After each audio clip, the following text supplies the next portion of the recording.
Hello students, welcome in the class of political science today. Today we will start our chapter number 3 and the name of the chapter is election and representation. And I hope you all are having a previous knowledge about this chapter. So let's start the chapter. Our first topic is election and democracy. Let us begin by asking ourselves two simple questions about election and democracy. The first question, can we have democracy without holding elections? And the second, can we hold elections without having democracy? Let's discuss on both these questions by using examples from whatever we have learned so far in our previous classes. The first question reminds us of the necessity of the representation in a large democracy. All citizens cannot take direct part in making every decision. Therefore, representatives are elected by the people. This is how elections become important. Whenever we think of India as a democracy, our mind invariably turns to the last elections. Elections have today become the most visible symbol of the democratic process. We often distinguish between direct and indirect democracy. So let's discuss what is direct democracy. A direct democracy is one where the citizens directly participate in the day-to-day decision making and in the running of the government. The ancient city-states in Greece were considered example of direct democracy. Many would consider local governments, especially Gram Sabhas, to be the closest example of direct democracy. But this kind of direct democracy cannot be practiced when a decision has to be taken by lakhs and crores of people. That is why rule by the people usually means rule by people's representatives.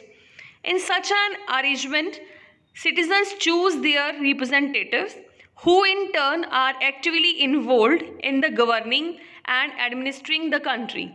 The method followed to choose these representatives is referred to as an election. Thus, the citizens have a limited role in taking major decisions and in the running of administration. They are not very actively involved in making of the policies.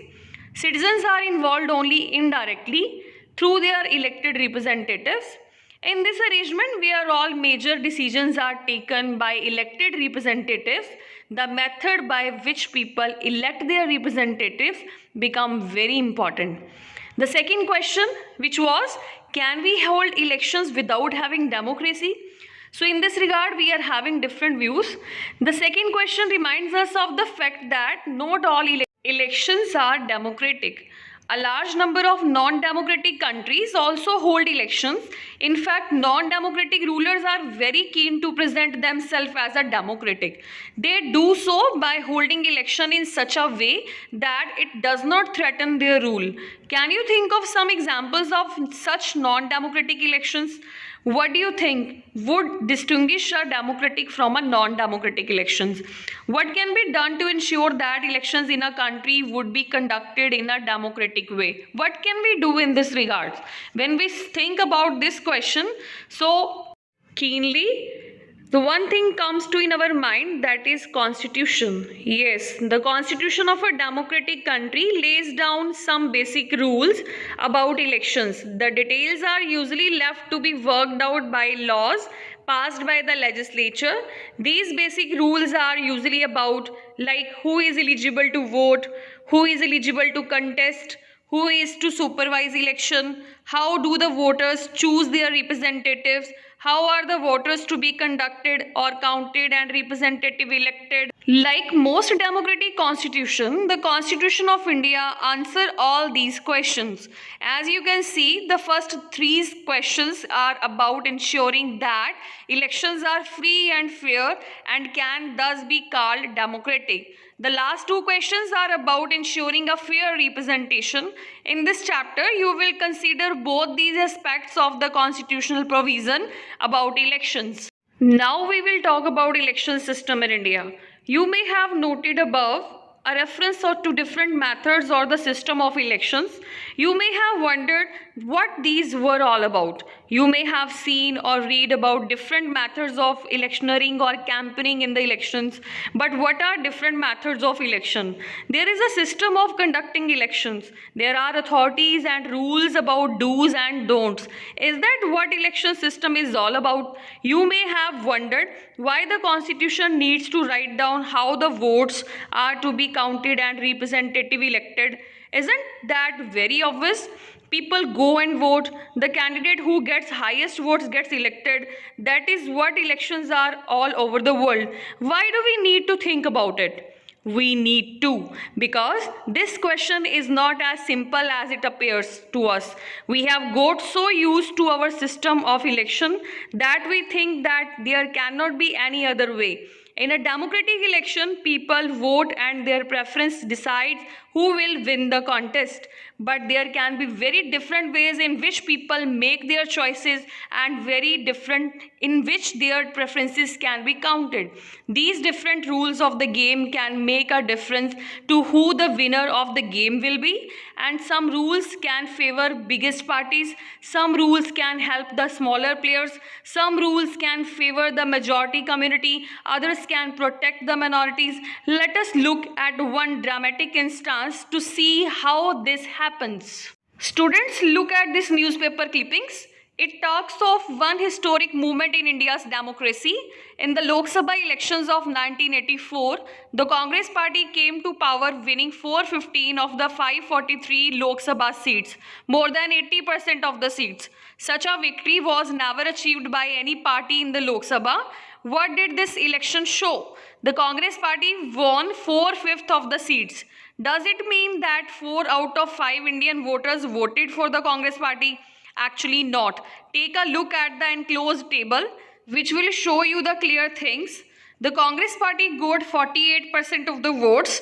This means that only 48% of those who voted in favor of the candidates put up by the Congress party, but the party still managed to win more than 80% of the seats in the Lok Sabha. Look at the performance of other parties. The BJP got 7.4% votes, but less than 1% seats. How did this happen? This happened because in our country we follow a special methods of election.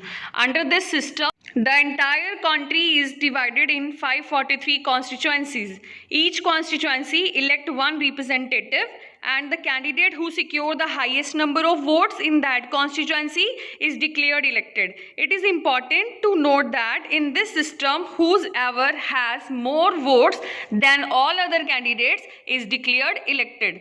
The winning candidate need not secure a majority of the votes. This method is called the first past and the post system. In the electoral race, the candidate who is ahead of others, who crosses the winning post first of all, is the winner.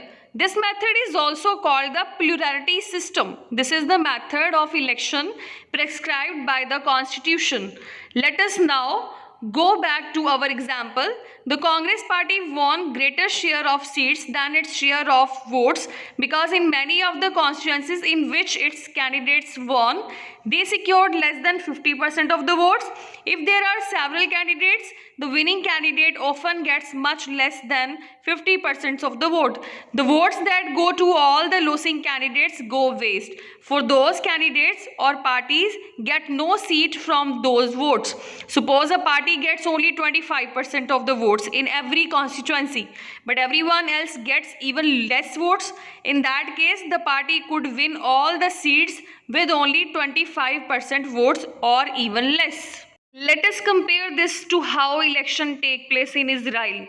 That follows a very different system of elections. In Israel, once the votes are counted, each party is allotted the share of seats in the parliament in proportion to its share of votes. Each party fills its quota of seats by picking those many of its nominees from a preference list that has been declared before the elections. Students, this system of election is called the proportional representation system, which is also known as PR system. In this system, a party gets the same proportion of seats as its proportion of votes. In the PR system, there could be two variations. In some countries like Israel or Netherlands, the entire country is treated as one constituency and seats are allocated to each party according to its share of votes in the national election. The other method is when the country is divided into several multi-member constituency, as in Argentina and Portugal. Each party prepares a list of candidates for each constituency depending on how many have to be elected from that constituency. In both these variations, voters exercise their preference for a party and not a candidate. The seats in a constituency are distributed on the basis of votes polled by party. Thus, representatives from a constituency would and do belong to different parties. In India, we have adopted PR system on a limited scale for indirect elections. The Constitution prescribes a third and complex variation of the PR system for the election of President, Vice President and for the election to the Rajya Sabha and Vidhan Parishad. Students, next topic we will cover in our second video.